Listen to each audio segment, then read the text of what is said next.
I mean, listen, you're going to go on and on as you declared 2 weeks ago when you told me it's over, St. Joe's is the champ. And are you going to admit to that? You told me that 2 weeks ago, St. Joe's is the champ. You're going to say that when I told you in conference? Well, but I'm just telling you that it's over, Jim. When you look at St. Joe's schedule, yeah, they're gonna play all these. Their season's gonna end. Okay, Bosco, Bergen, DePaul before they get to the playoffs. 3 of the last final 4 games. It's like that's gonna loom large this season. Nobody's beating them. You do not sound like a guy who's in the St. Joe's Hall of Fame. I'm not a guy. Like right there, it was like you went to Bosco, Bergen, that was incredible. St. Peter's. Listen, when I went up there... Well, can we get to the point of 3 weeks later you're like, I wasn't predicting all these injuries, so... Well, I wasn't predicting 12 men on the field on consecutive plays and then 10 guys. We'll get into that. What did Derek Cooper call Team Chaos? Because the old ball coach is going to join us in just a second. 78. You were I'm telling you, Jimmy, I called you the day I went to watch them practice when they found out they weren't playing that team from Maryland who just gave up because they knew St. Joe's was too good. And I said, Jim, it's over. I had never seen a practice like this. I had never seen faster guys defensively. And I said, it's over. And then I called Augie that night, and I said, you told me you don't have a kick game. I said, I love your kicker. And how about redemption? We'll get into that. Yeah, all right? A lot of struggles, a lot of redemption. They lost 2. They avenged 2. Was it a perfect season? No. It was the most unique high school football season. Yeah, I mean they went 10 and 2 and only played 10 games. Now you go figure that out. You take a lot of heat because you were St. Joe's Hall of Famer. Yeah. The whole thing. And anytime you make a call where a game goes against St. Joe's, people want to dump on you, right? Yeah. I'll give you credit. You were upset about the snap infraction call late in that game against your alma mater. I watched you over at Paramus Catholic the other day breaking that tape down time and time again, and you think Don Bosco got hosed a little bit. Well, listen, because you're watching it. This is theater now. The end of this game, okay? Because don't forget, it looked like St. Joe's when Lamar Best made one of the great 5-yard runs you'll ever see into the pack. Is he down? He's not. Escapes. That was about 3 minutes left. It looked like St. Joe's was going to end the game in victory position. But they eventually, kind of got back to their own ways. They got a delay of game penalty, and they had a punt from Brady Schust is basically standing on his 5-yard line. So Don Bosco returns the punt to the 38-yard line. Okay, so all of a sudden, after the best run, after everything that had gone on, here's St. Joe's protecting a 3-point lead. Okay, with Bosco on the 38-yard line, fresh set it down to 1 timeout. Okay, first down, they run it to 33. Dante, DeLuca. DeLuca picks up 6 yards, right? So it's 2nd down and 4. Good St. Joe's math. Yeah. They pick up then 2 yards to make it a should have been 3. Bad spot. 3rd and 2. Tough, nevertheless. And then all of a sudden, on the 3rd and 2, there's this penalty that comes from the referee. From 10 yards back, and they're calling a snap infraction on 76, who's the center. And you look at the play, and you just don't see much. Look, man, you just never want a call, to affect and impact the end of a game like this. A call that really has no consequence. Now listen, if a guy, and I said this to Augie, if a guy jumps off sides or moves early on the offensive line, you have to call it because he's putting the defensive tackle in a vulnerable position. He has an advantage. If there's pass interference on the offense, the defense is at a disadvantage. If it's against the defense, the offense is you cannot have a disadvantage. Mike, there is no disadvantage on a snap infraction. You go from 3rd and 7 to 3rd and you go from 3rd and 2 to 3rd and 7. It changed the complexion of everything. Okay, because then Ravella makes the big tackle on 3rd down, and now Don Bosco's season comes down to 1 play. On that play. Great eye discipline. No, listen. And did you you in the stadium? Were you nervous when you were watching that game, being a St. Joe's guy? Yeah, listen. It was. Wait a minute. Hold on. Wait a minute. I set you up right there. You didn't get credentials. None of us got credentials. The state is a joke. They're an absolute joke that the Super Football Conference could not get credentials. What are we doing? You watched it in a cigar bar. I watched it in my living room in a big white chair. Vin, did you watch the game? Were you there? Does this show go to Robbinsville? Because you realize I'm an athletic director in this state, right? I said it, not you. Yeah. Did you go to the game? Yeah. Did you buy a ticket? Nope. How'd you get in? Where is Mr. Tom Bellini when I need him? Yeah. Hold on, you were in a suite? Yep. You were in a suite? Yep. I heard the suites weren't available. Not for the Cavallos at 10 a.m. It wasn't. No. So we only care about St. Joe's Bosco. Vin, show me the championship coach. Give me some video. Give me some pictures here. Here we go. Let's see what the big guy looks like. In the Where he is. aftermath, Mike, There he is. St. Joe celebrated like nobody else. Look at this. There was some just wonderful images. and there he is, Augie Hoffman. That looks like a clean And this is the shave. second time he's won this title. Don't forget he beat Bergen 13-0 in 2018. But look at the hardware there. That's one. That's a picture that'll last a lifetime. And look who's with us. Good old 78. Come on, Yeah. Vin. Bring out the old ball coach. There he he is. is. There he is. Look at that. Last time we were together doing a show was on ESPN Radio. You were suspended for that game. I think I was unemployed that week. Is there any controversies he won't discuss in the first 2 minutes of the How long show? have we known each other? Hey, how relieved are you, buddy? Oh, dude, definitely take a deep breath after this one. Yeah. It was a lot. There was a lot of emotions in the whole week, the whole season. I mean, and going back to 2 years ago, coming back. Yeah. This is everything that everybody talked about. So, get that monkey off your back now. It's great. So you get to avenge in the semifinals the St. Peter's, the crushing two-point conversion loss. Yeah. Then you get an opportunity to play against Don Bosco. What's it like for an alum of a school who's already gotten a win against a team that beat him in the regular season? Now you have a chance to make it almost a perfect season. Practice ends on Thanksgiving morning. What is those next 30 hours like for you as the head football coach of your alma mater when nobody thinks that you can win that game? Right. We hadn't changed what we did all season, right? The only thing that we changed was the timing. So we got in there early, 9 o'clock. We had bagels for the guys. We had our walkthrough, and we were out by 11. Mm-hmm. And I told them, enjoy Thanksgiving. Like, go home, enjoy Thanksgiving. Because, we got a big day tomorrow. So we should enjoy this, be with your family, and let's get ready to work tomorrow night. Now, you're saying nobody thought. You thought they could win starting the season. I will say that after their 2 defeats, I called 5 St. Joe's games this year as the play-by-play announcer. 5. I started out with Cardinal Hayes. It went well. Waste of time. we then Although I do love Nate Bailey, who's going to join us later. We then went to St. punt Peter's return. Prep, lost on the 2-point conversion. Hold on, wait a minute. Did you just say we? They just went that. We as the network, we televised the game. Then was the Don Bosco game, overtime, obviously.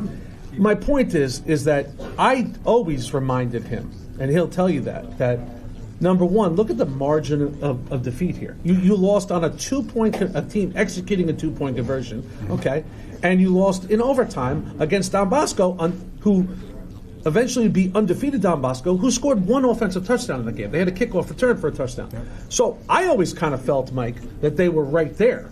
I mean, so it wasn't like, yes, everybody, Bosco is their year, the monkey off their back, losing the last 4 state titles, haven't won since 2015. No matter what, no matter who you liked in this game, to me, if you were looking at this clear-headed, I mean, you played them to overtime. How could you not think you had more than a puncher's chance here?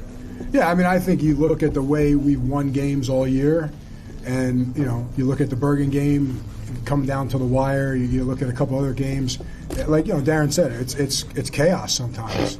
And but the reality is sometimes that's where you do your best work, So the fact that nobody picked us, I mean, I don't think there was one reporter or anything that picked St. Joe's to win. Hell, I did it on Labor Day. Other than you guys, that's totally fine. And that's why you play the game, because if you didn't play the game, they would have just handed them the trophy and it would have been over. One negative thing I did say though to Mike, I did say that the Bergen game, as you talk about, October 25th, correct? You're up 21 points with 10 minutes left. Pop that video up there, 10 Vin. minutes left in the game. And, Bergen. all the chaos. 3 touchdowns in a row. We're using the word chaos a lot. Did you think the game's over at 35-14? No, but I'm going to tell you, somebody on the sideline said, "Oh, it's over." And I was like ready to jump off the cliff. And I said, "Why would you ever say there's Busso uncovered. And, of course, Talafari is a special kid. And, he got hot here. This is a great play by him, a great call. Yeah. And then What are you quarter. thinking right now, Rob? Be honest. And they had to get the one break on the onside kick, a call that went their way, and they got it. Yeah. Well, listen, I was thinking that we're going to overtime. That's kind of how it was trending, and that we were going to have to make a big time play. Yeah, there's Calhoun, and all of a sudden they had come all the way back, a 21-0 run for Bergen Catholic. This is an overtime. They score first. You would then match their touchdown and then make the decision that this is one way or the other, the same way at St. Peter's Prep. This is ending right here. Yeah, that decision was made when we went into overtime. Yeah. I told Gary we're going for 2, and that's it. So and the reason why I bring that up is because I did say to Mike, just to sprinkle a little negativity, I did think that, Augie, that everything that went down when you guys were having trouble getting substitutions, you were called for a couple penalties. We don't need to get into it. 3 plays in a row.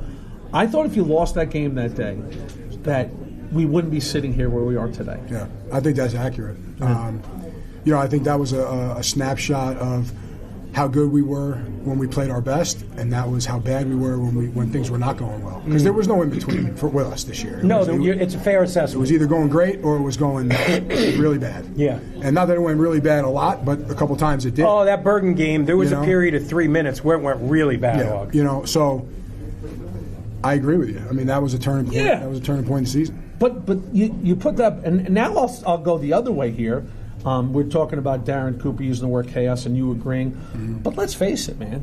I mean, the run for the Roses was far from chaos. It was football. I mean, you beat St. Peter's Prep. You had to go back to Caven Point and play them there on a Friday night. Yeah. Okay, you held them scoreless for the final 18 minutes of the game. Yeah. Okay, you ended the game in victory formation after Caff has the interception, right? Okay, and then of course in the final, you also ended that game. Now listen, it wasn't easy, but there was no chaos. You ended in victory formation at MetLife too. Yeah. So and by virtue of football, the plays, the tackles, the execution, the Lamar Best, the Nate Baileys, just everything along the way. So like I said, there was not much besides the delay of game when you had a punt. Right.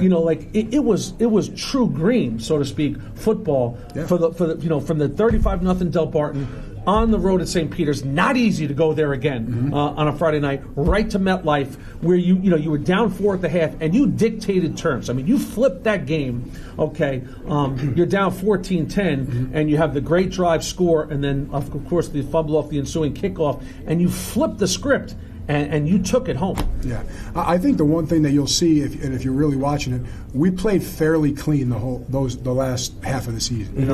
There wasn't a ton of big penalties that stopped drives that were. We wouldn't have a lot of holdings. We didn't have a pass interference. We didn't really have those things. We had the delay of game down there, which it's unexcusable, right? But for the most part, we played clean games. And when you don't turn the ball over, you win. Right, you turn the ball over once, your percentage of losing goes higher, and then 3 times, it's really hard to win when you turn the ball over, and that's something that we didn't do down the stretch. Vin, give me that Bosco overtime field goal.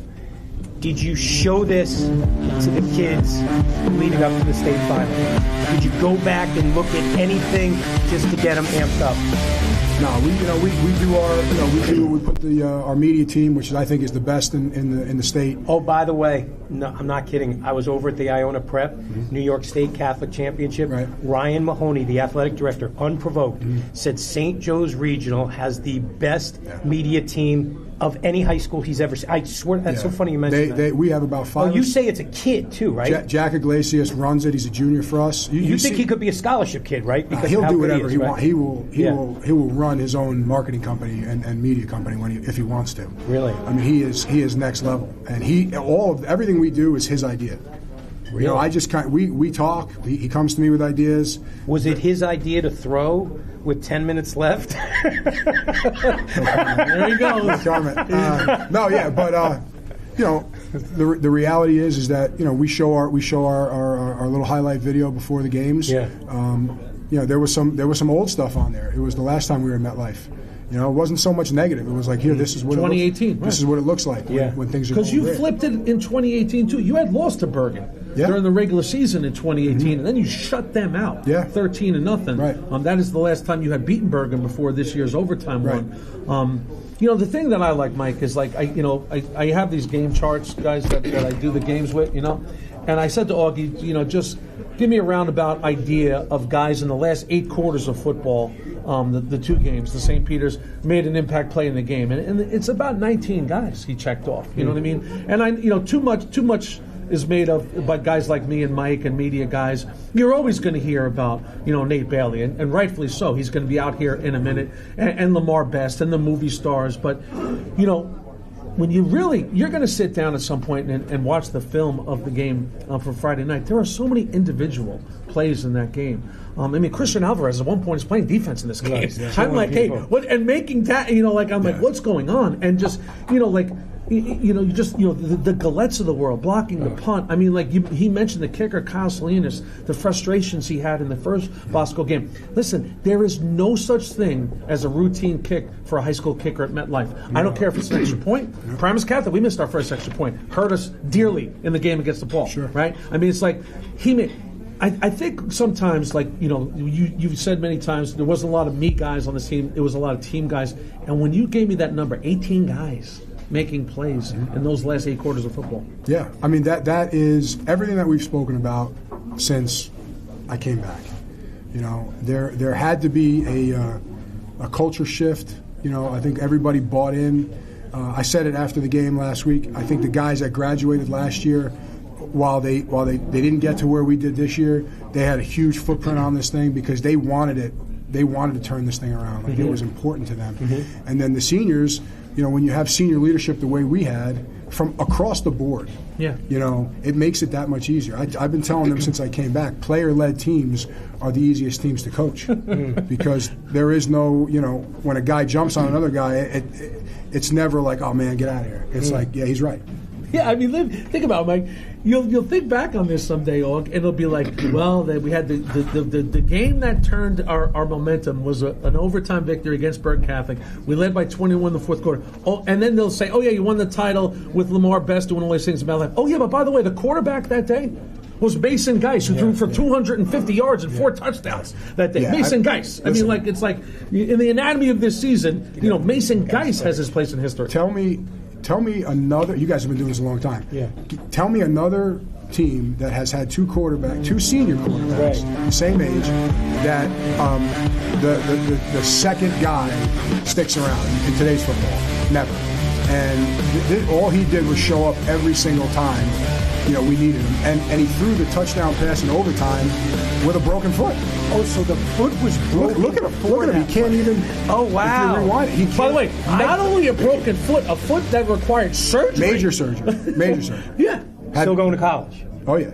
Yeah, I got filled a lot of phone calls about him this week. A lot. Good for him. He's a gamer. Yeah. He's a gamer. Absolutely. So are the Green Knights. Vin, hit it. State championship. Here we go. All right. Bosco comes out, Coach. Carson Shane to Isaiah Alvarez. Made it look easy right from the start. Yeah, that's great. That's a zero blitz for us. Man blitz. That kid number 1 is special. And Carson threw a great ball. Knew exactly where he wanted to go with it. The kid made a great play. You guys come right back. 80-yard drive. You answer. 8.5-minute drive. Best off script multiple times. Yeah, listen, that is what we knew Lamar Best to be all year. He came back in, he was healthy, and he was dangerous with his legs. I love this proverbial point guard play here. He was looking to run, but not on this play. Head up, and he finds Nolden. Yeah, and people don't realize how hard that catch is, right? He's got to turn his body, put the brakes on. He's looking. He goes in for a touchdown. They do it to you again, deep ball. You got to be upset at this point. Like, this is when you're in that zero coverage, and then you change it after this. Yeah, absolutely. Listen, you got to be inside leverage. You can't allow that type of release. And hats off to him. He made a great play. And here's the junior Gillette. He's been so good all season long. Listen, this couldn't have been any better. We practiced this all week. He did exactly how we drew it up. So now you got to be upset though, because you're on 1st and goal on the 2. You got to settle for a field goal. Yeah. But it's big with Salinas because later in the game, if we need him mentally, he's good. 100%. And that would be the score at the half, Mike. So now we go third quarter. And here they go again. Look at Bailey here. The vision. And listen, you knew at one point 7 was going to cut ball. Listen, you give Nate an inch and he's going to take a mile. So that's exactly what he did on that play. And then when we talk about where the money changed hands in this game, off the ensuing kickoff, loose ball, you still got to get on it. Your guys did. Yeah, I mean, we kind of put the ball all over the place on kickoff, especially because of what happened last time. And tough play by that young man, but it worked out in our favor. Then Lamar sees daylight. Look at the 10-yard run. Yeah. I mean, the finish on this run, Augie, is vintage Lamar best. Not only does he have the athleticism, he's got the power. No doubt. He finished that run. That was not easy. Bosco would not go away, though. Look at this. This is the fourth quarter, 5 minutes left. So now they make it a one-possession game once again. Now you're coaching your tail off. Yeah, I'm glad that kid's leaving. He's a good player. And this is one of the great 5-yard runs you'll ever see in a football game. Yeah. Most importantly is the time in the game. You see, the time. You're thinking now, my gosh, 3:10 left. We got a fresh set of downs. We're good here. Yeah. That's where we want to be. I mean, that's where we live. Right? But look at this, 2:16. You got a punt. And this is what I'm talking about. This sets up the famous final scene because Don Bosco now has the ball at the 38-yard line with 2 minutes left and a timeout. But your defense stood up to the challenge. 4th and 6. They're coming across to the tight end and Romanoff. Was this a play that you watched? Oh, look at that one! Ooh, he's like a superhero. This is incredible. Is that a play that you had seen during the season, or is that the first time they run it? No, that's great discipline. You know who they're trying to get to. We talked to him because we had a timeout before that, and we said, "Hey, look, by the way, look who joined us. That's my guy right there." Yeah, amazing name. We talked about it and just said, "Hey, listen, we're not chasing, we're sitting. We're playing zone behind this thing. Don't chase."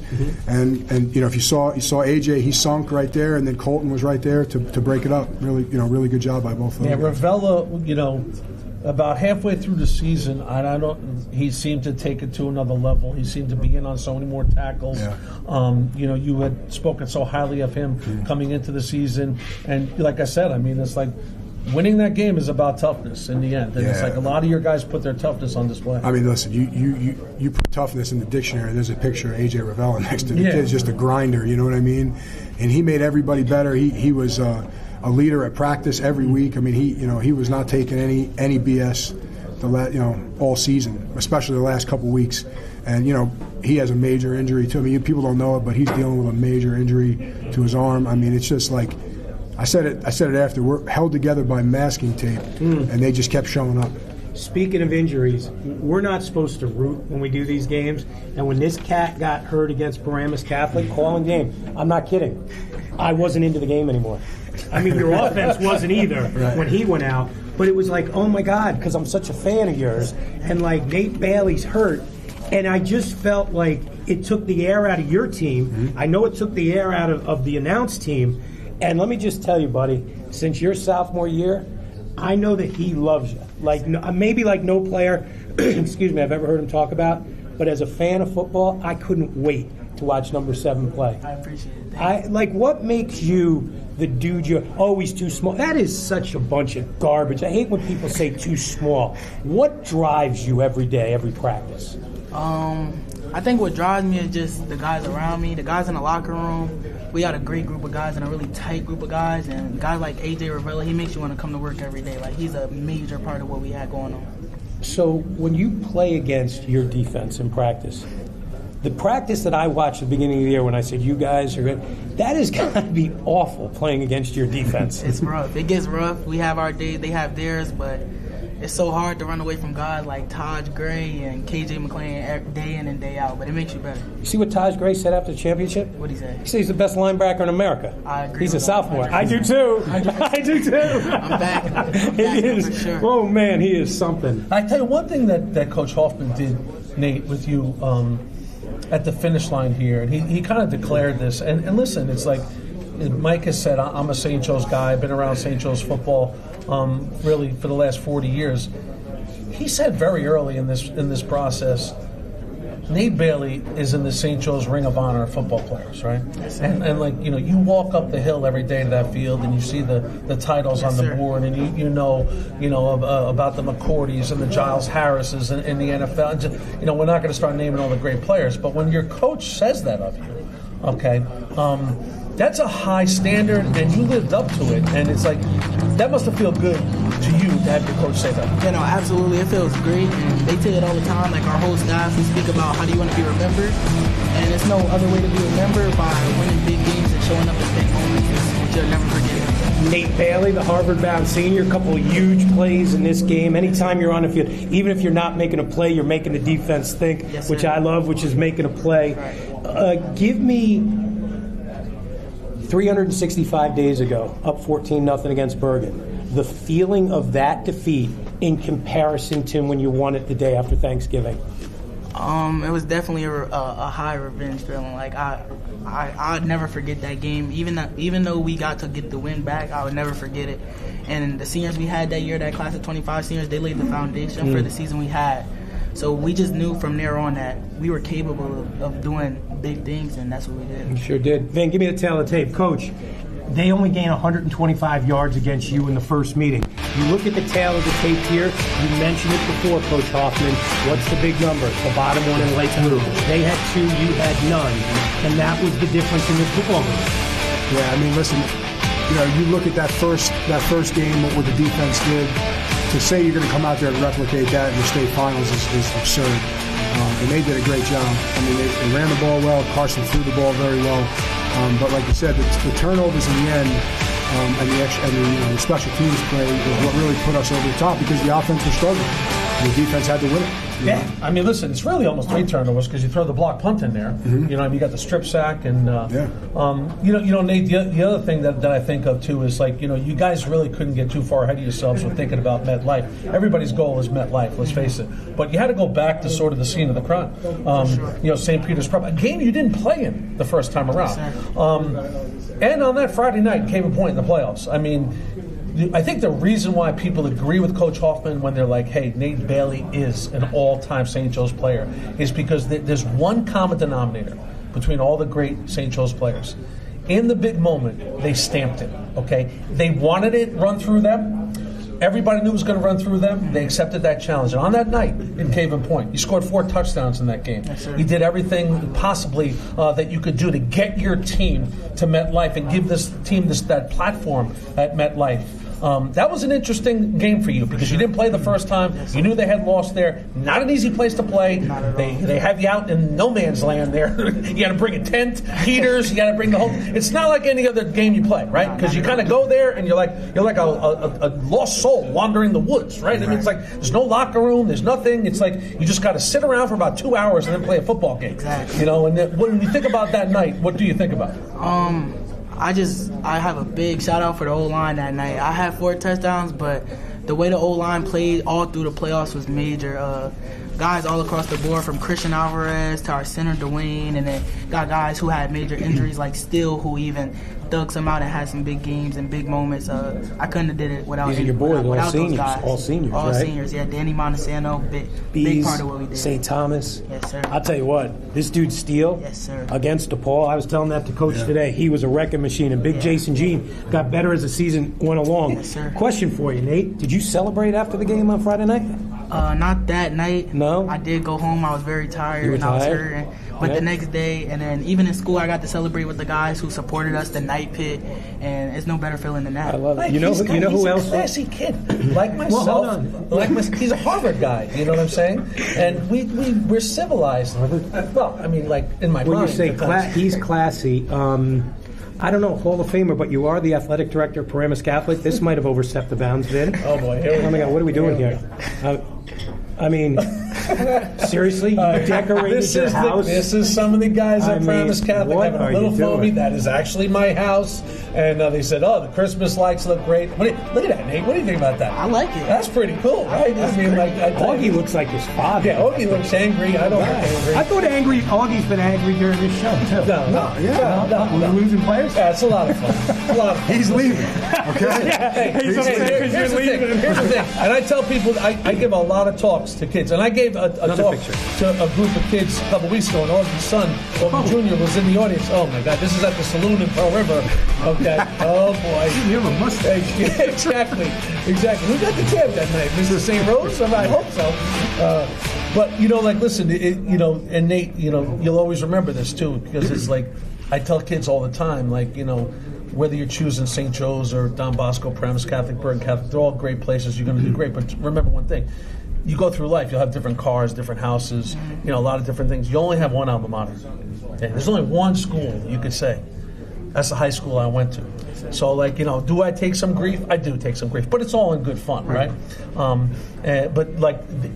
I got to just say this, Hawkey, okay? There was 12,000 people that night. Some of the guys at MetLife said they've never seen so many luxury boxes sold. And the St. Joe's football nation was hurting. I mean, you go back in your freshman year, losing to Seton Hall Prep at home. Right. At home. I never forget walking off that day, the look on the faces of some long-time St. Joe's guys. And it's like, so it's like you guys, this class, you delivered something that the St. Joe's nation, really needed. And that's got to feel great for you guys. It was amazing. Yes, sir.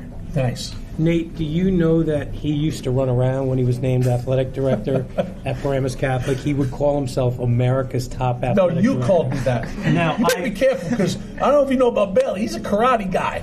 Well, be careful. But I'll tell you what, and he will defend America's top athletic director to the nines. Here's now America's top athletic director.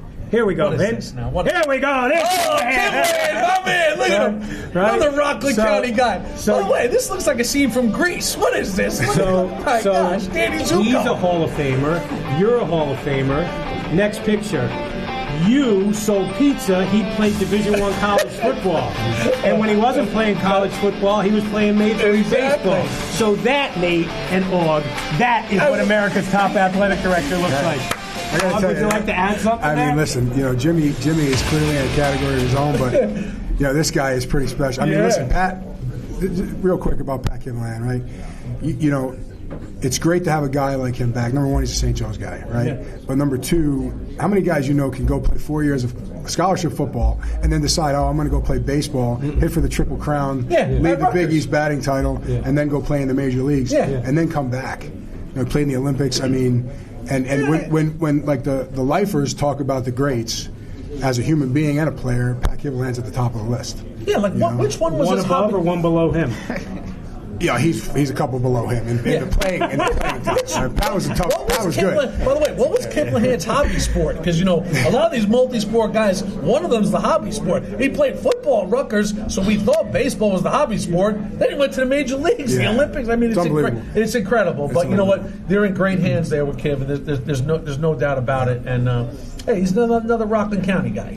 I do want to get this in. I want to ask you your thoughts.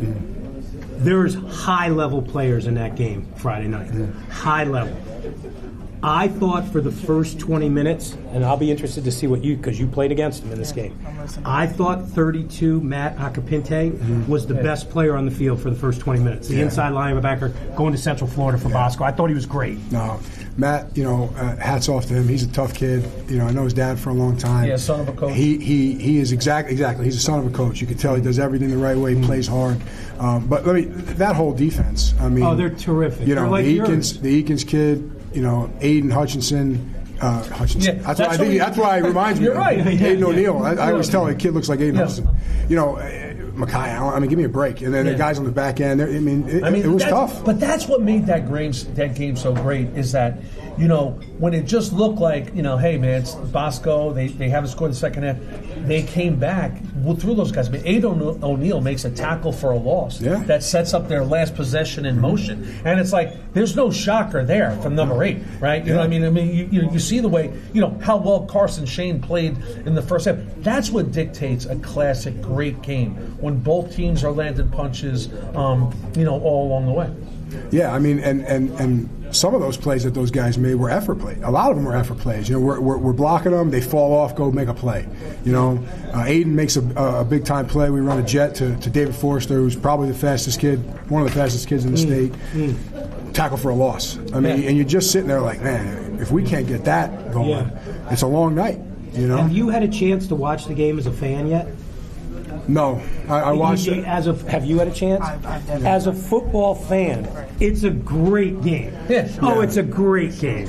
I got to tell you, I watched it as a coach, and I probably won't watch it again. No, you have. I probably will not watch it again. It's really. I think there's certain things you appreciate. I mean, Nate, you saw, like I even said to him, I said, at one point, Schust was punting from his own 5-yard line, and he made the tackle on the play. You know what I mean? Yeah. There's Brady Schust, heading off to Wake Forest. The Ryan Barrys of the world, Nolden, Nasir Sneed, Galletz. I mean, like, you guys were sharing the wealth in that game. And it's like you always point out your teammates. But I think history will show when you guys get. And the great thing about this, as Augie will tell you, is like, you'll remember this crew for the rest of your life. You'll, as the reunions go on, okay, there might not be as many guys who relocate, but there'll be this core of guys that always get together, and you'll reflect back. Tell them, Augie. I mean, you won a championship at St. Joe's. How many times do you get together with those guys and you talk about that game at Union High School? Oh, listen, I mean, 100%. And I was on the other end as a senior, right? I didn't want to bring that up. Oh, it's what it is, right? We won my freshman, sophomore, and junior year. That junior year team was as close as these guys were. Yeah. But when you don't win it as a senior, it was the same thing. We were 10-0, and Bergen beat our doors off in the finals, and that is a game that I'll never forget. But when you had the opportunity to get together with those guys that you've won championships with, it's special. And now that they're doing it as seniors, it's like even more amplified.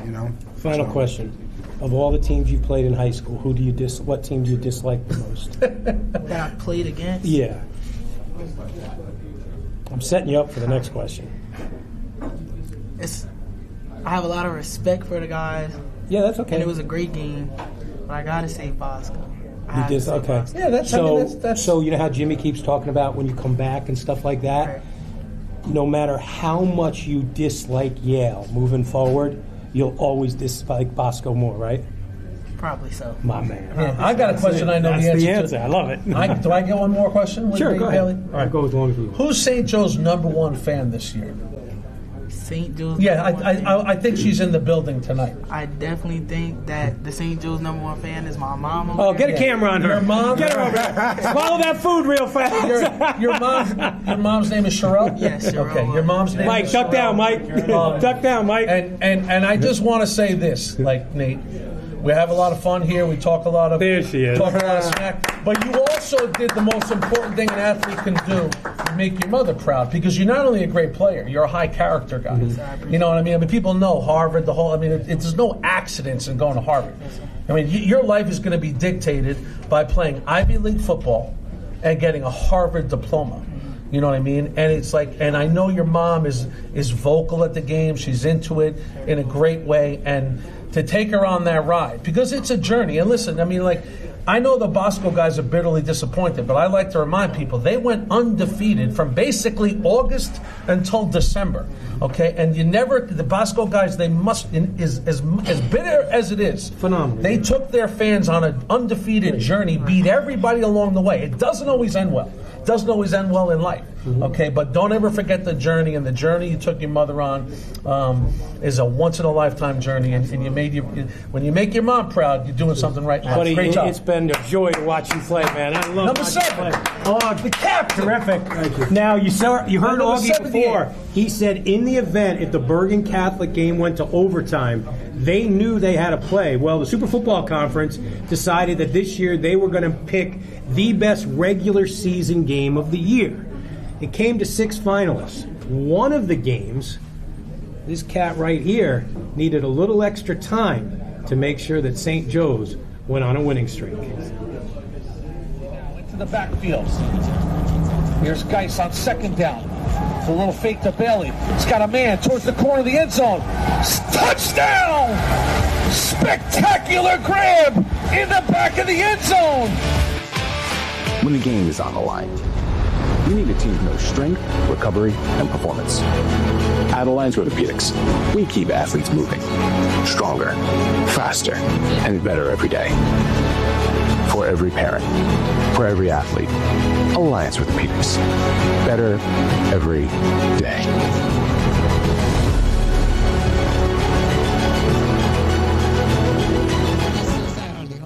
Prosperity is achieved one step at a time, with each success building on the last, transforming your money into something extraordinary. Whatever your goals, the team at Kearney Bank can help them take shape with products and services that help you master your money.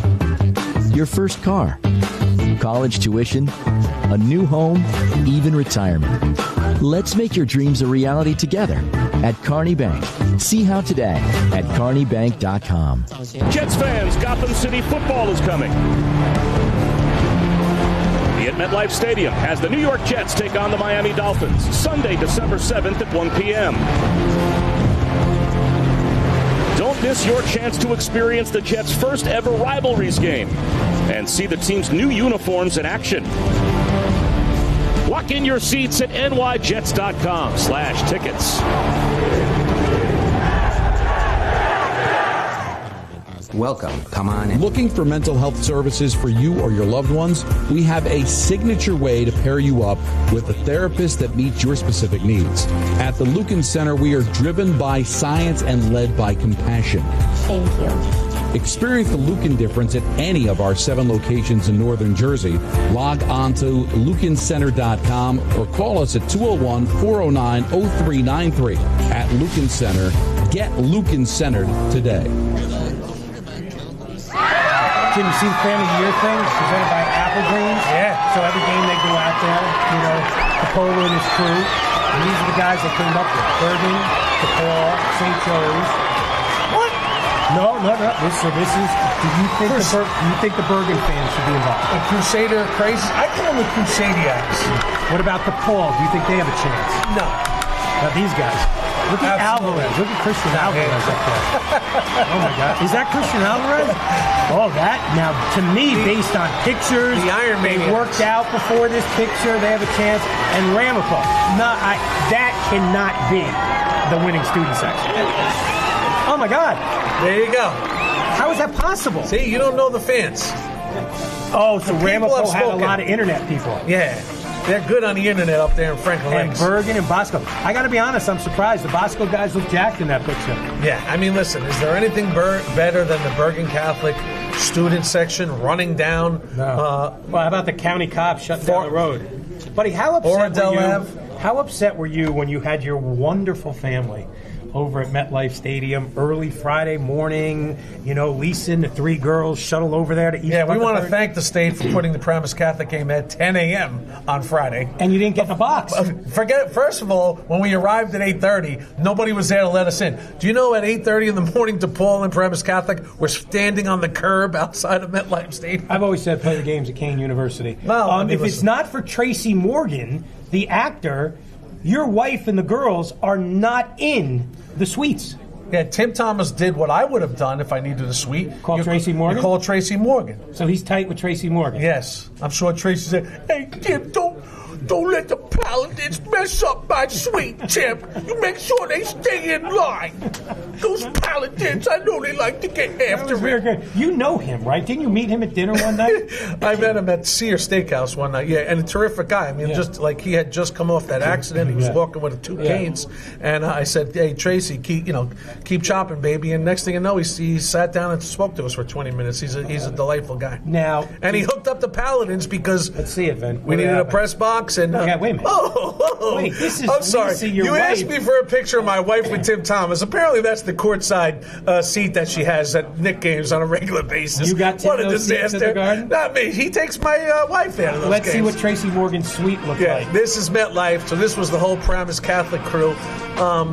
And you see everybody, the girls and my wife are in there somewhere. Where's Tim? Yeah. There he is. Can you tell which guy is Tim Thomas and 6'9"? How's the basketball team going to be this year? Good. Yeah. Who you open with? Oh, gosh, St. Benedict's, what a disaster. Oh, really? Tim has got no fear. And Tim doesn't care about losing. And he wants to win when he's coaching, but you can tell by his schedule, he's not, strategizing to win. It's a lot like the football schedule in the Super Football Conference United. In the non-public B championship, you played DePaul. DePaul had beaten you guys 8 times in a row. During the regular season, you led at the half. Yeah. I was getting a sense by talking to you, the way you were doing things behind the scenes, Coach Russo bringing them in early, simulating a 10 a.m. start. Yeah. I had a good feeling about you guys until the first drive of the game. Yeah, well, listen, that's... Mike, listen, everything is unpredictable in a state final, right? There's no way...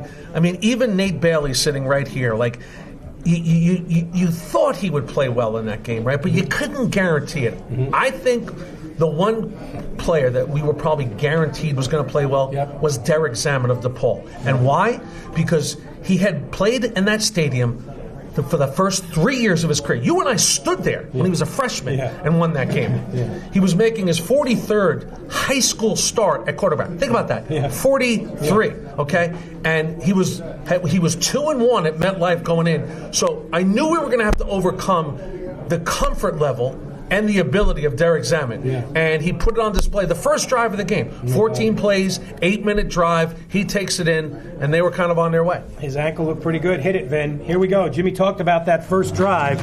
They take almost 7.5 minutes. A couple of big plays by the Spartans. Fourth and 6, completion, and then that sets up his own 1-yarder to get him off to start 7-0. Yeah, I mean, this guy's got 26 rushing touchdowns in his career. But, Mike, how about this stat?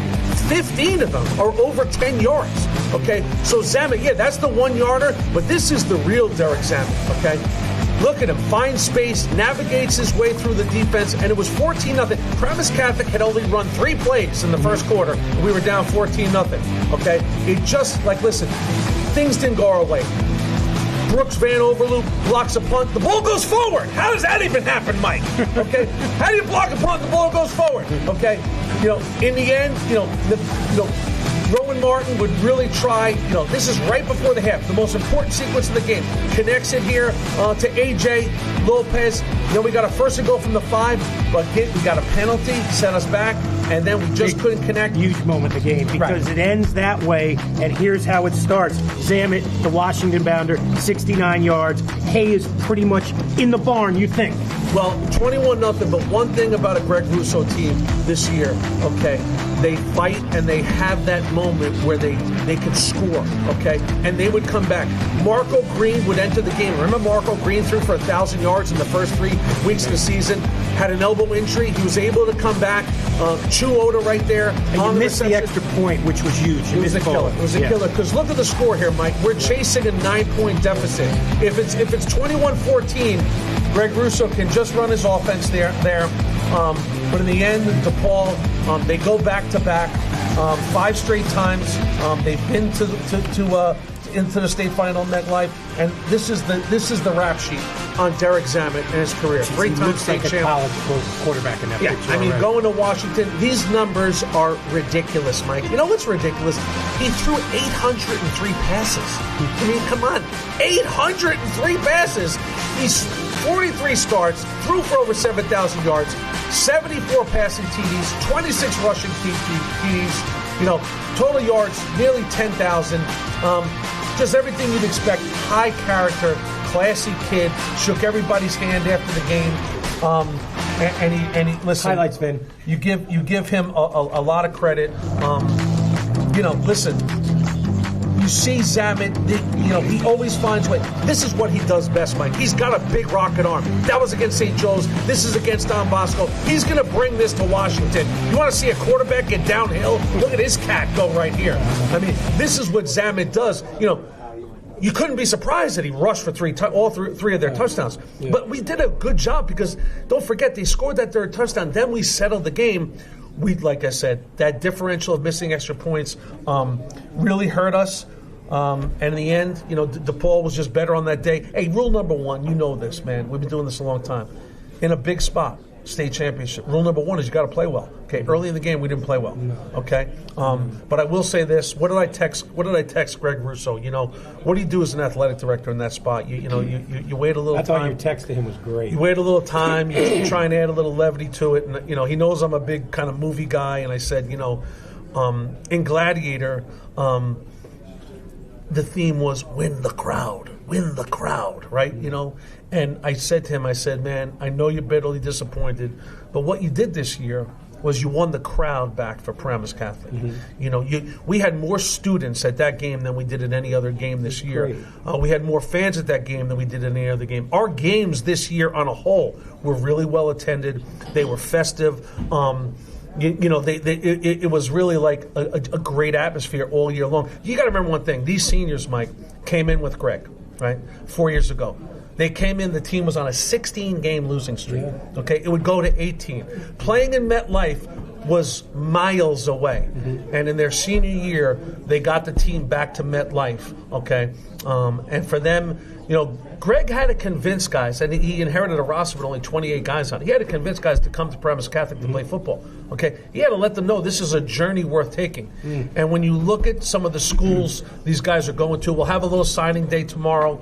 Oh, really? Yeah, because tomorrow's one of the national signing days, and you just see NC State and Villanova and Fordham, and just a lot of a lot of great. So Greg Russo certainly delivered. Look, they're going to get right back to work. They're a young team, a lot of skill guys coming back, a lot of guys on the O-line, so they're going to be a big factor again next year. I think Russo has done an unbelievable job. I think what he has done in his 3 years is simply spectacular, and you guys are definitely on the right path. I text you during that game. I was like, my God, you have so many fans, so many more fans there than DePaul, and that is a testament to the coach, to the athletic department, and I'm not just saying this because we know have to have fun against each other, but Diana Sims, Phil's wife, I saw it at Iona Prep junior varsity football game, and she had come to a couple of your games, and she's like, oh my God, what a festive atmosphere. I mean, I still think Northern Highland does better smoke than Paramus Catholic when your team runs on the field, all right, but I think you're getting there. And I think you've come a long way as an athletic director. Well, when you have a guy named Rocco helping with the smoke, and Rocco does such a great job. He's a big part, the smoke and the food trucks and the music and the DJ. Yep. DJ Johnny. I mean, it's like, the game day experience is important, and they do a great job. And listen, it was a fun ride. Listen, this is what you got to realize, man. Competition changes everything, right? Yeah. We had scored 113 points against Immaculata and Red Bank, 63-50, right? Okay, and we were shut out in the first half. You didn't see that coming, but that's what happens when the competition level changes. You got a Red Bank Catholic team that everybody was going gaga about. They have 2 losses. You beat both of them. Yeah. Vin, give me a lot of music. We're going to rip right through the public stuff because it was a tough weekend for the Super Football Conference public schools. All right, here we go. Let's start in Group 4 with Ramapo and Winslow. Now, Winslow's only 2 losses all year to IMG and Bergen Catholic, and the Green Raiders, they came to fight, they came to play. Winslow wins their 2nd consecutive title. Ramapo, Jim, led 3 times in this game. Every quarter, 2nd, 3rd, and 4th. And Liam Haywood, I loved him when I did their game against Northern Highlands. I love his toughness. I love how hard he plays. 36 carries, 146 yards, 2 touchdowns. Look, they ran into some high-level players. The kid going to Minnesota, Quad Hendricks, 2 touchdown receptions, and a kickoff return. That really, really hurt them. Then Old Tapan in the Group 3. They're rolling along 17 in a row against Cedar Creek. Cedar Creek had, I don't want to say struggled in the postseason, but they won every postseason game in the 4th quarter, and then they just took off in the second half of this game. They were just absolutely sensational. Mike, Old Tapan had lost in 400 days. Okay, they were the defending champs. This is the 3rd time they were in this. This is the 4th time they were in this game. But Cedar Creek, too much speed. Old Tapan got down 14-0 at the half. Opening kickoff in the second half goes for a touchdown. Yeah. Brian Dunn said it best. We lost to a better team. And my man Zach Michelli had a great year. It was a tough day. 3 picks, It just didn't happen for them. But this senior group, Mike, for Old Tapan, you ready for the numbers? 45-5, 3 section titles, 2 overall New Jersey titles. That is legacy. And what is legacy, too, is Zach is going to write his own. As a 2-year varsity starter, he'll be back. Already has 5,700 all-purpose yards and 63 total touchdowns. Don't feel bad for Old Tapan. Feel bad for the defenses that have to play against Zach next year. I want to show you this clip from the game, though. Run this Cedar Creek highlight.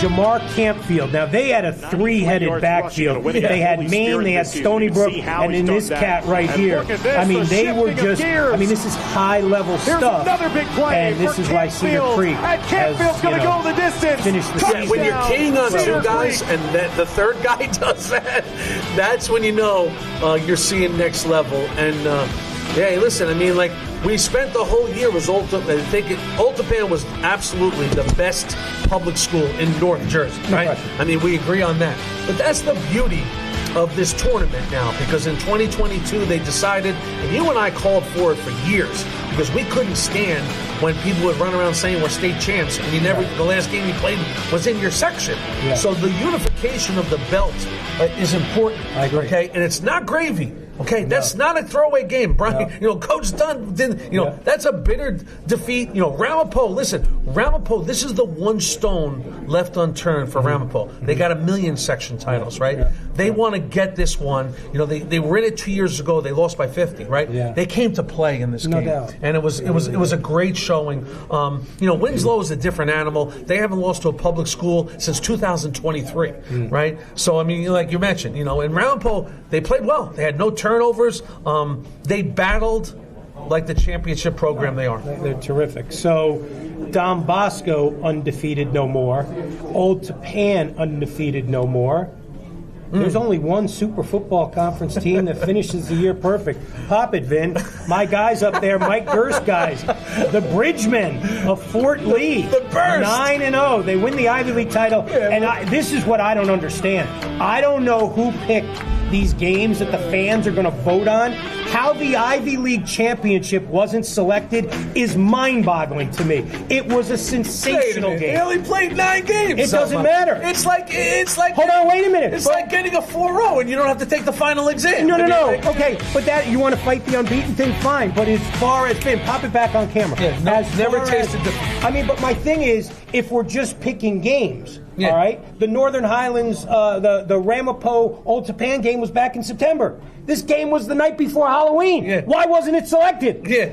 What are we doing? Okay. I mean, I just don't get it sometimes. All right, here we go.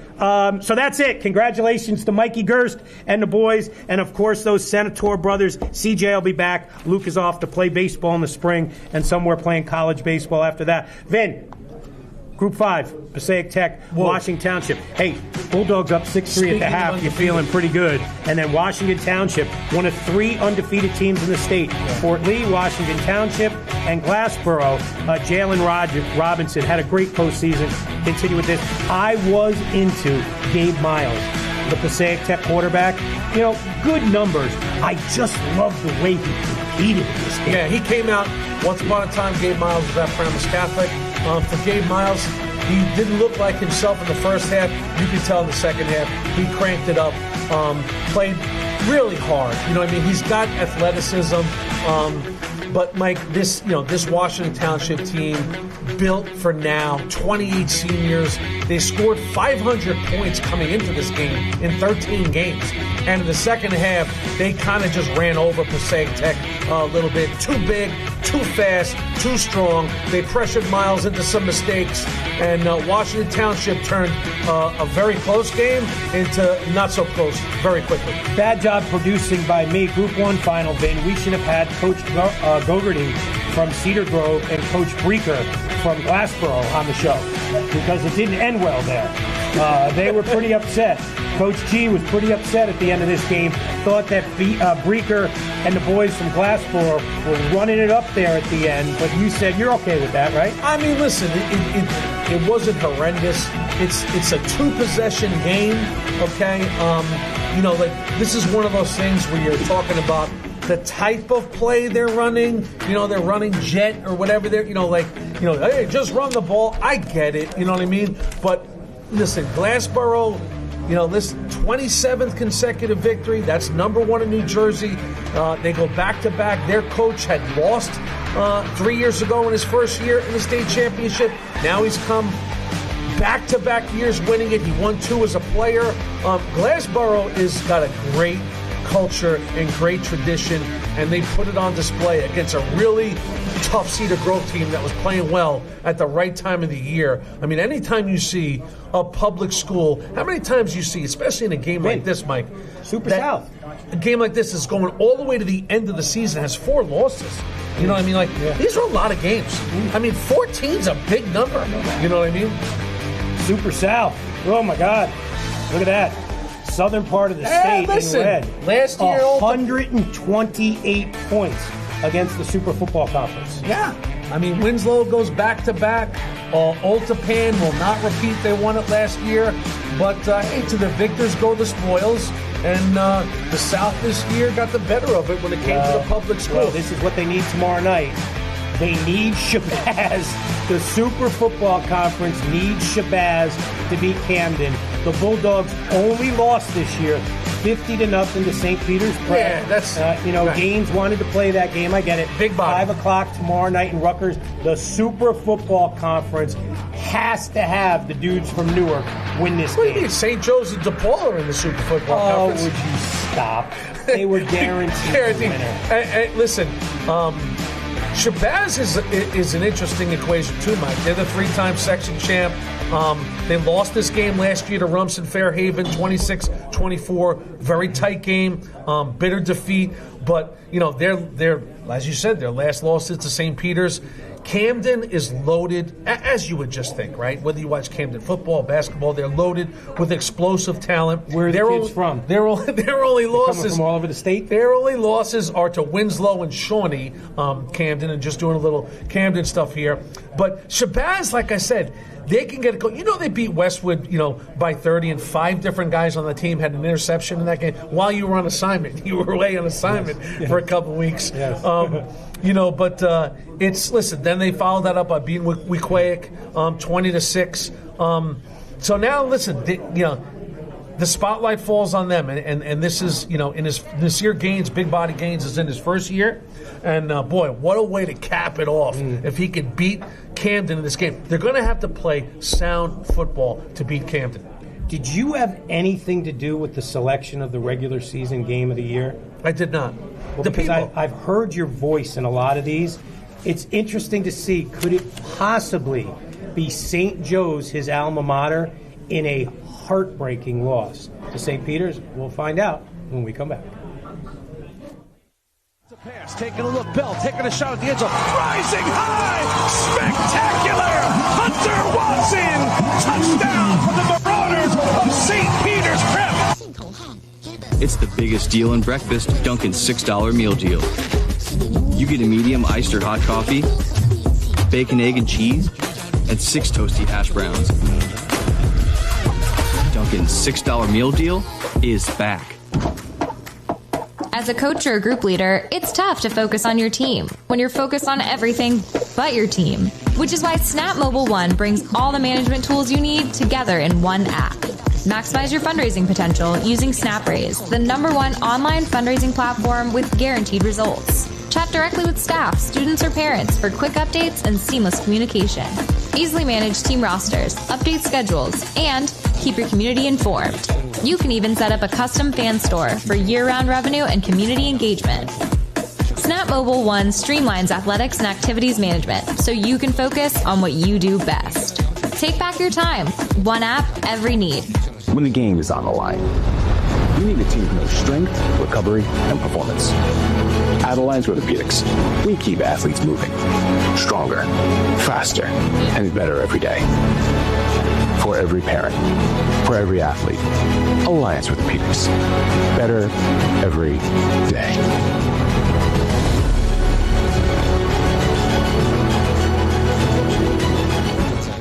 Welcome. Come on in. Looking for mental health services for you or your loved ones? We have a signature way to pair you up with a therapist that meets your specific needs. At the Lucan Center, we are driven by science and led by compassion.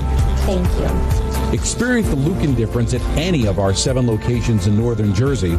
Log on to lucancenter.com or call us at 201-409-0393. At Lucan Center, get Lucan Centered today. Regular season game of the year. Did you vote on this? No. Did you know anything about this? No. Isn't it the people that vote? I guess it's the people. Have the people spoken? The people have spoken. Hit it, Vin. All right. Game of the year, regular season, presented by Alliance Performance. Here we go. 6 games. Old Tapan, Ramapo with a shot lead.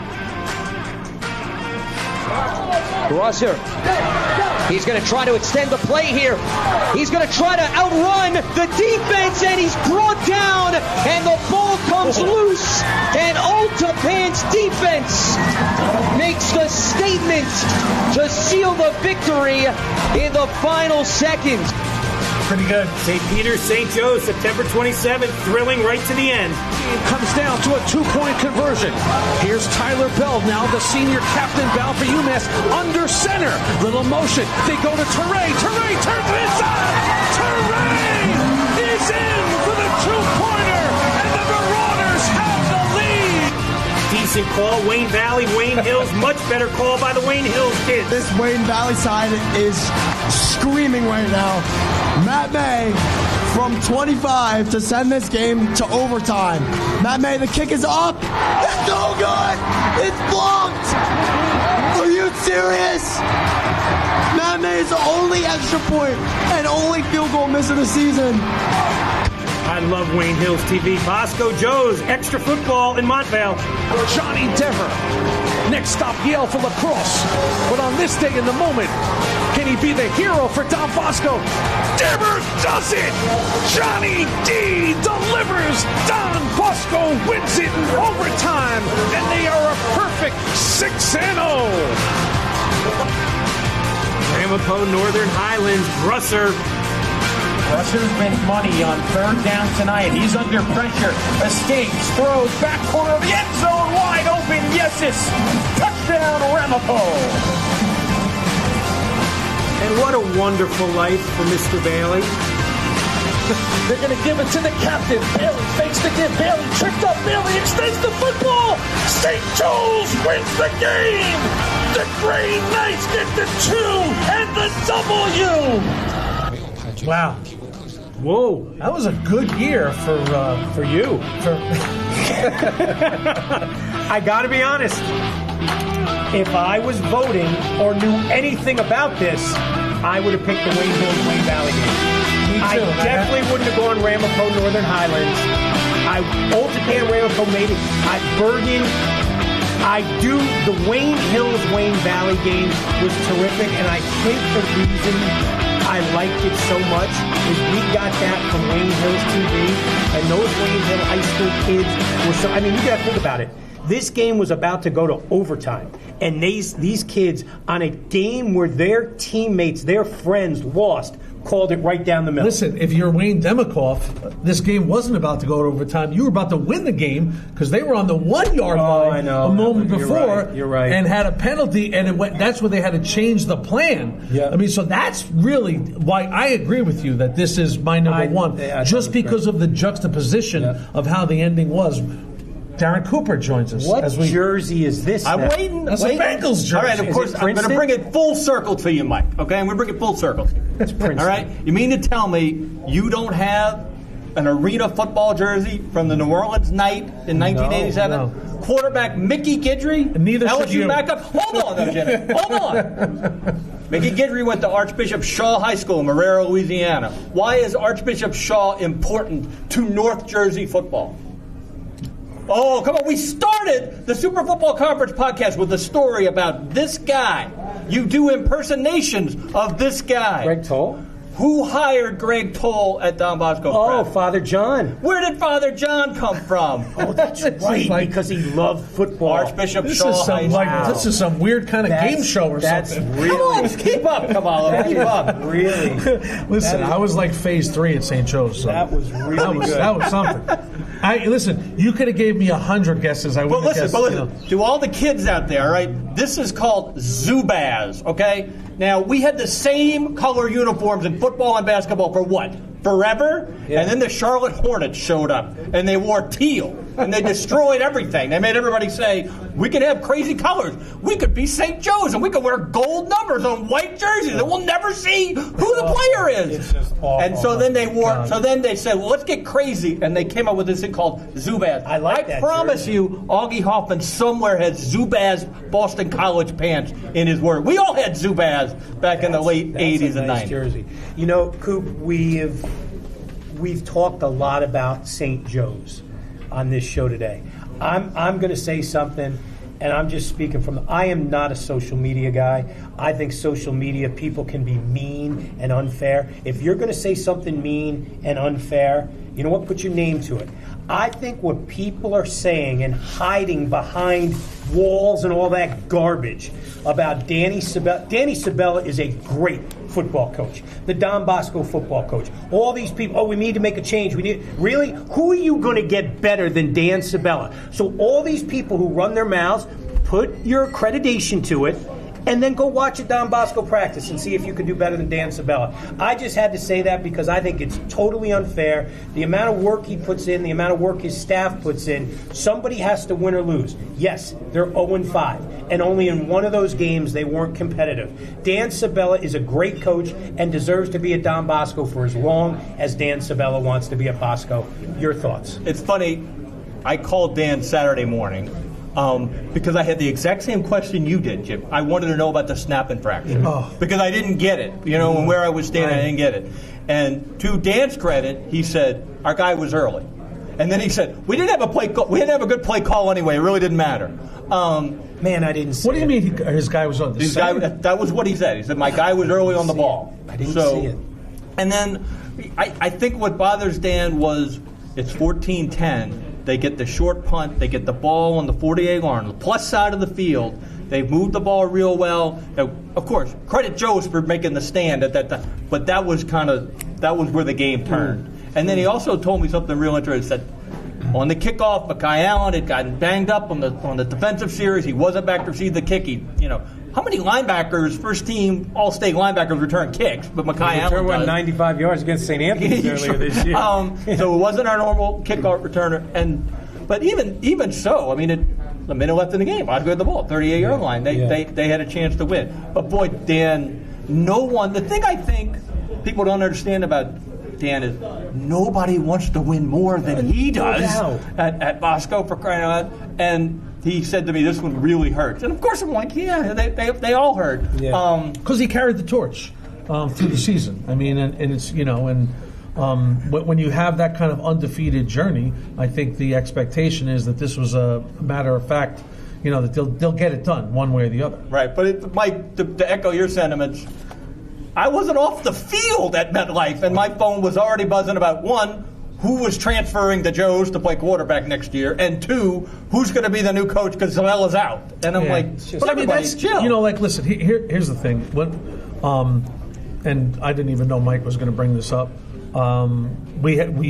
Paramus Catholic played in the championship. It was 2025. The reference point for us being at MetLife was 2016 when Andrew Brito and Paramus Catholic won non-public A. Who was the head coach of that team? Dan Sabella. Yeah. Okay. All the years he won with Johnny Boy Robinson at Paramus, right? And another thing that I text my coach, I says, hey, man, these are 16 and 17-year-old kids. They're going to jump off sides. They're going to miss extra points. There's going to be a missed assignment. It's like, it was a great contest. They had the ball in their hands with a chance to win the game. You know what I mean? There was not all these, X's and O's errors that were jumping out. This is about execution in the moment. I like what one of you said before. As a fan watching that game, it was a heck of a game to watch as a fan. Yeah. Coop, I got to be honest. In a way, I think it was ridiculous we didn't get credentials, but I love the fact just sitting there by myself at home watching it, and I was like, man, this is better than anything NFL-wise I saw on Thanksgiving. I do not have this man's years of expertise, but it's the most St. Joe's people I have ever seen. I believe that too. At a football game. Yeah, and the like you said, the suites. It had a great look to it. We guesstimated 12,000 for that. By the way, Coop, I appreciate. Because I learned this from my father. One of the things, the first question how was the game? Good. How many people? I love the fact that you always try to put attendance in your articles. I think it's great. It's a secret what I do. You want to know? Yeah. You ask the home AD how many people were in the stand. Yeah. They get the call because they actually have the most knowledge about how much money they got. I went from Mo DeGennaro back when Ramapo played Hoboken. You keep more than 75% of it. It's only 1,200 feet. That's a good story, Mike. You want to tell that story a little more? Mo knows it. Listen. In the big State of the Union, I think it was it was a great dramatic conclusion, and business is really healthy. Listen, you look at it from the outside. it's probably not the worst thing that Bergen Catholic didn't, the drive for 5. I mean, it's like it had become almost like complacency with the media on Bergen Catholic just kind of rolling in there, and winning, 4 straight, and something Bergen Catholic had never done in their history. Right, so right. we take nothing away. It was an amazing accomplishment.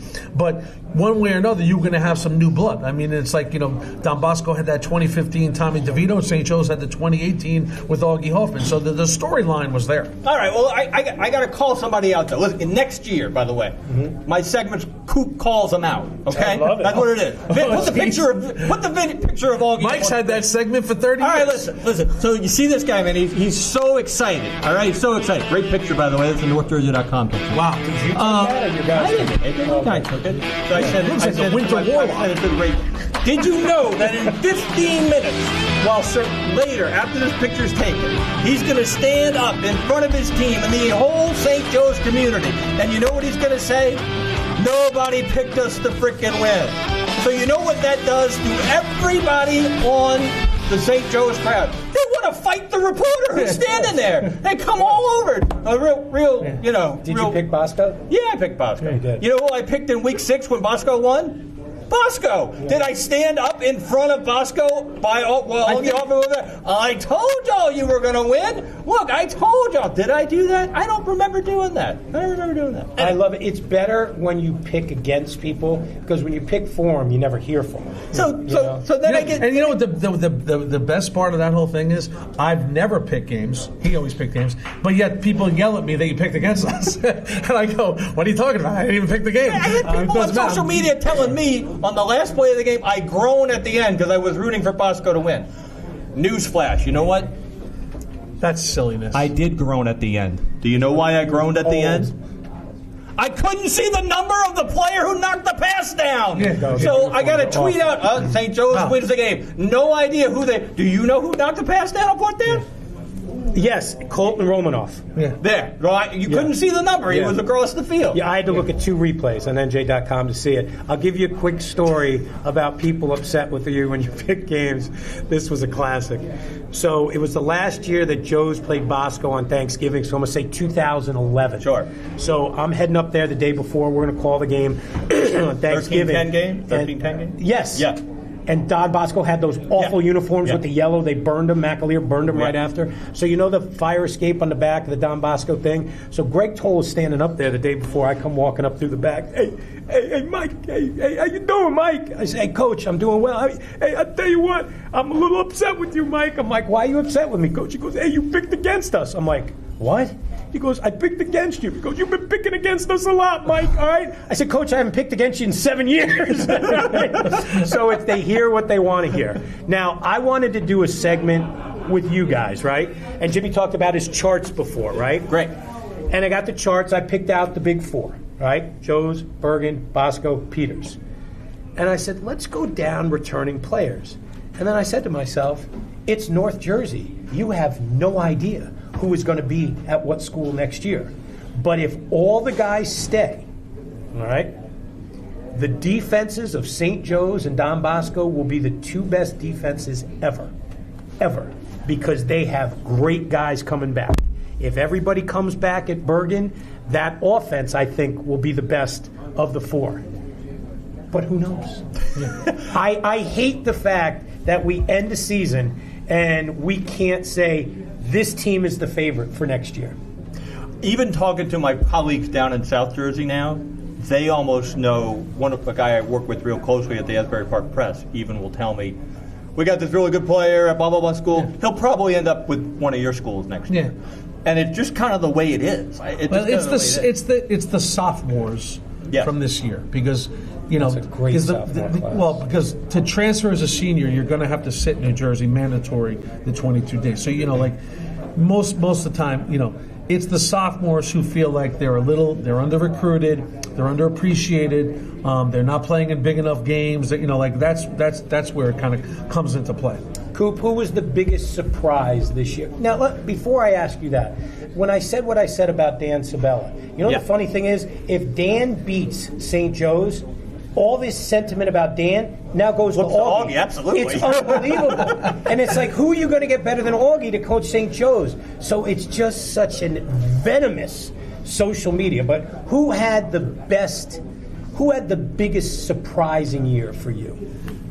Cedar Creek, holy smoke, were they good? They were really good. The biggest surprise of the season. And you realize how good they were because you just didn't see Old Japan taking that kind of defeat. I tell you what, it's kind of a jumping off point. It's going to sound homerish. Paramus Catholic, the rebuild really might be over. It really might be over. You didn't name them as one of the schools that got a lot of pieces back. Yeah. But they do have some fun pieces back. Yeah, they do. I've already turned the page. Today I picked all North Jersey. Tomorrow is the way too early top 25 for next year. Oh, you're Wayne Hill's your number 2. Oh, really? Wayne Hill's your number 2. Demikoff is into his team next Old year. Japan's number 1, though. Really? Wayne Hill's is number 2. Was that coming back? And then you look at the non-publics, and I already started thinking, Paramus Catholic DePaul? How can you legitimately say, coming back next year, projecting who you might have coming forward, that Paramus Catholic is not better than DePaul? I would say Zamet's a big loss. But you have it's a huge loss. But you have McKenna's a better AD. Yeah, you have that. You have McKenna at AD. You have you have Merriman. Okay, now becoming a sophomore. Oh wow! And you think of who's going to arrive there. You're prepared for this segment. Coop, I do want to. This is one thing, and it's not just you. You know what I don't like about post All-Star teams? It's cop-outs. Okay. Like, you can't have 2 quarterbacks or 3 quarterbacks, right? If you want to go 1 running back, 3 receivers, 2 running backs, 2 receivers, we have to start picking all-star teams as a true team, not a popularity contest. You know why that doesn't always work, Mike? I hear you, and I was talking to Augie about this before we went on the air. Some years are different than others. Some years you are loaded at quarterback. Yeah, right. Some years you are loaded at running back. This is weird. Some years you're loaded at defensive line. Remember when Bergen had Tyrone Malone and all that? So you can't have enough defensive linemen. So there's much like the high school football system in New Jersey, there is built-in flexibility. Mm-hmm. We have built-in flexibility into the all-area team. Now, all-county in Bergen County with 24 guys and 4 quarterbacks, the whole thing with that is it's a Tony Carthage thing because there are a preset number of spots for non-publics, there's preset number of spots for the publics, and preset number of spots for the NJIC. Are those really the best 47 football players in Bergen County? But why can't you do it the way you want to do it? Why do you have to go Carthage rules? Like when we were at MSG Varsity, I always said every year when we picked our all-star team, I said what made our first team so good was our second team. Because our second team, in 2015, our second team Tri-State quarterback was who? Tommy DeVito. First team Jack Cohn, Wisconsin and Notre Dame, playing up in, right?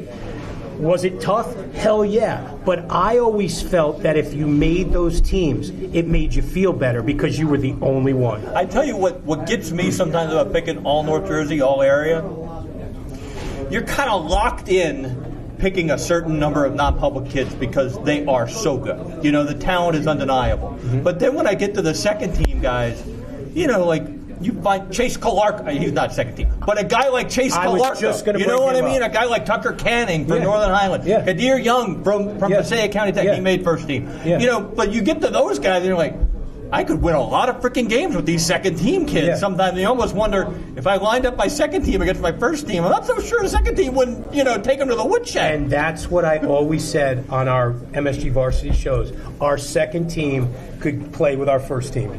I mean, you're literally... It could be it's a lot like did they have that Heisman moment? Like that skill kid, okay, he goes to 1, the other kid's at 2. It's just, Jimmy, no, I go nuts. Jim, who's the quarterback? Yeah. Bum, bum, bum. Just stop. There's not 4 quarterbacks on an all-county Remember team. how we had to argue for Brito?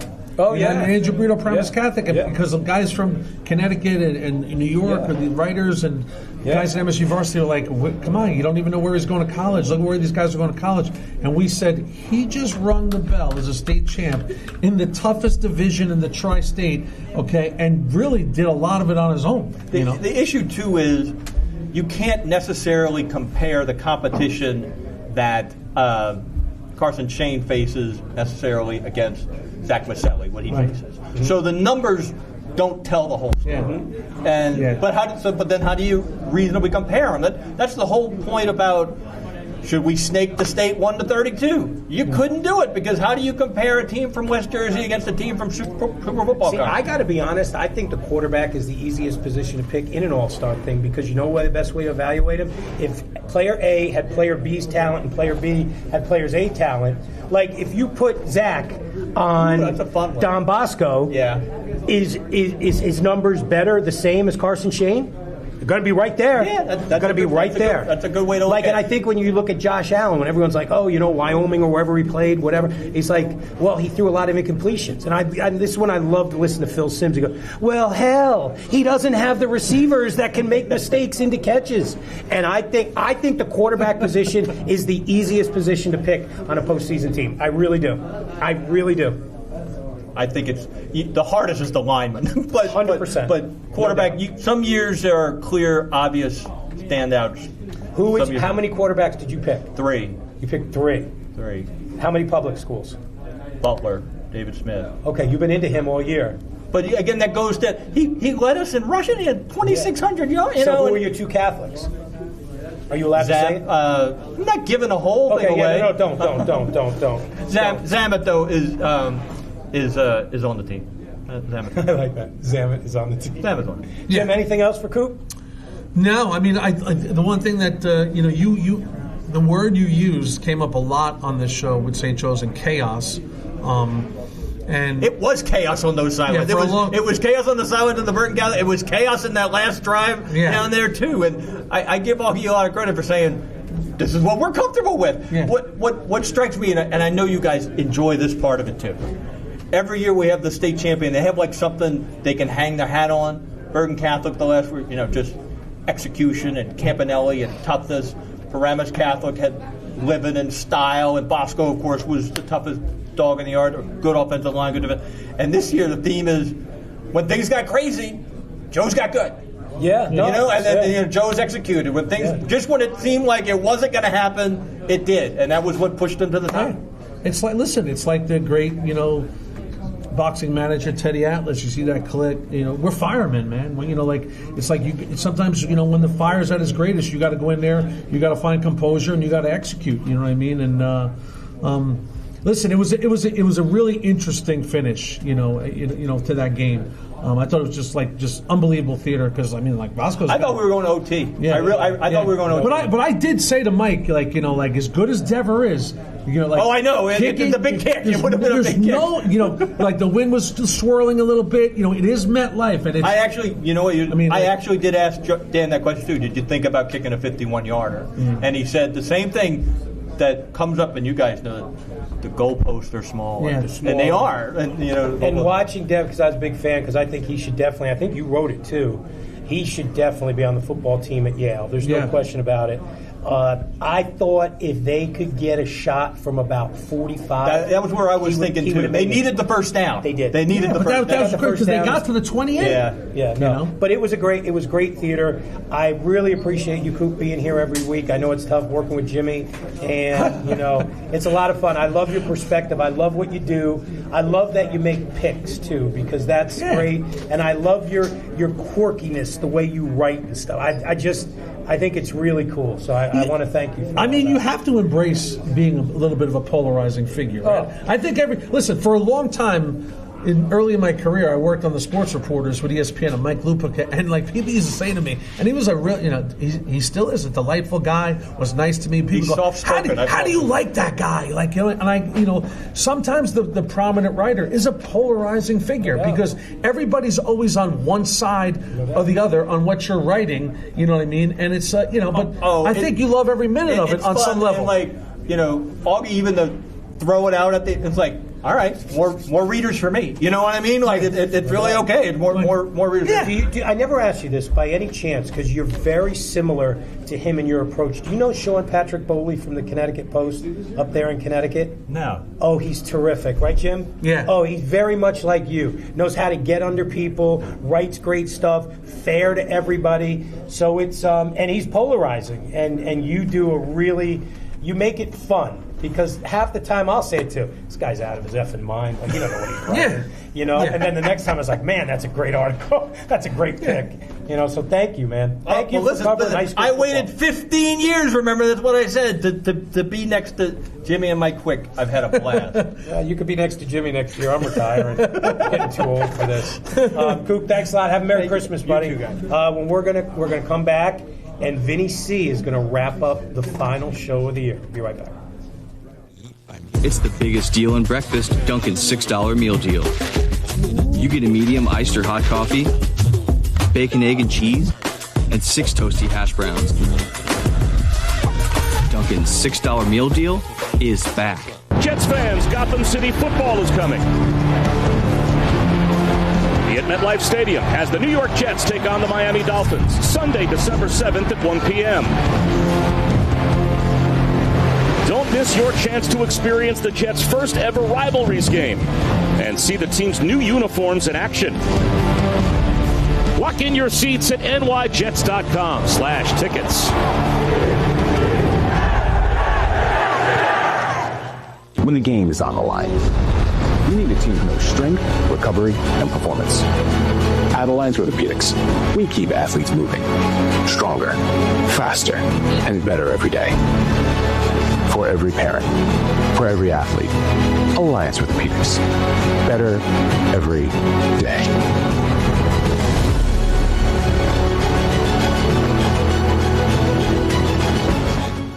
Prosperity is achieved one step at a time, with each success building on the last, transforming your money into something extraordinary.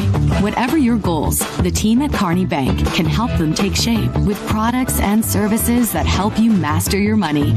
Your first car, college tuition, a new home, even retirement. Let's make your dreams a reality together at Kearney Bank. Learn more today at kearneybank.com.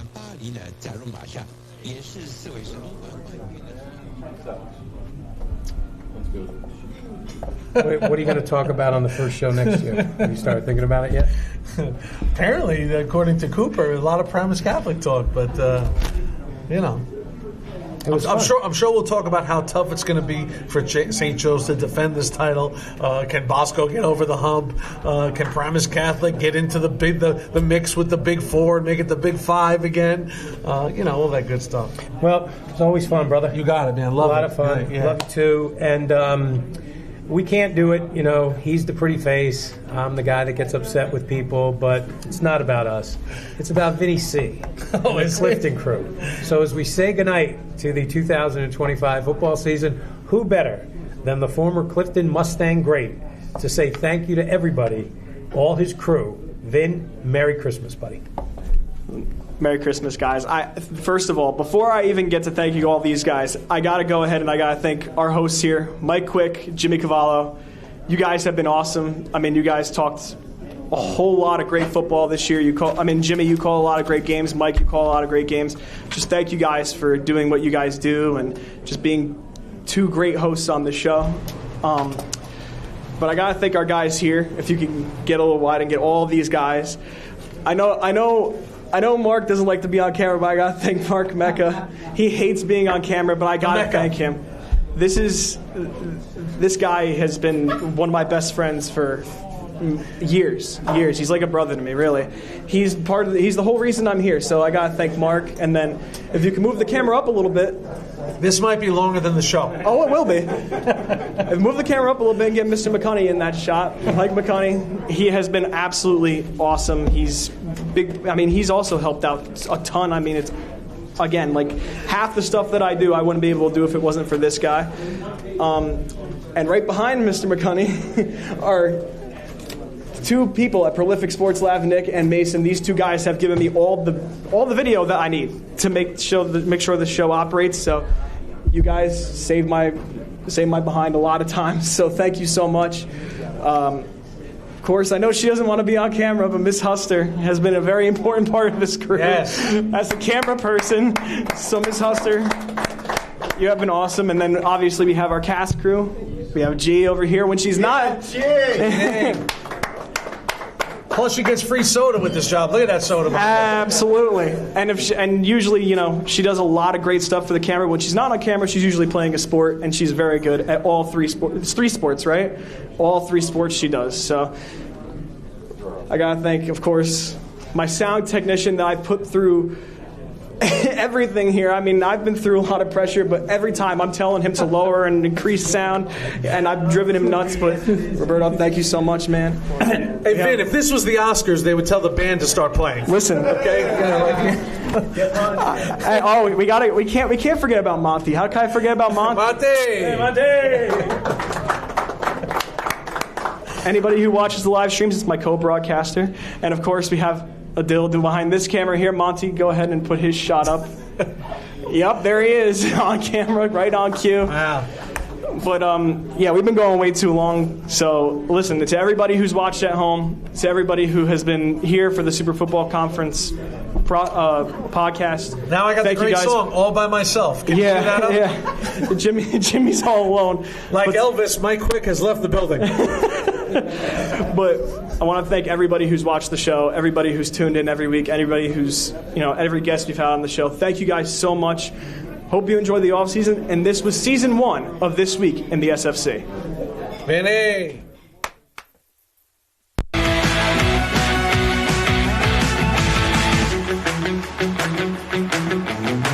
When the game is on the line, you need a team to know strength, recovery, and performance. At Alliance Orthopedics, we keep athletes moving. Stronger, faster, and better every day.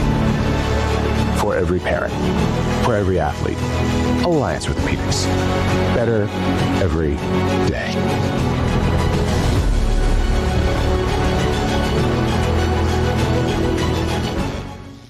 Prosperity is achieved one step at a time, with each success building on the last, transforming your money into something extraordinary.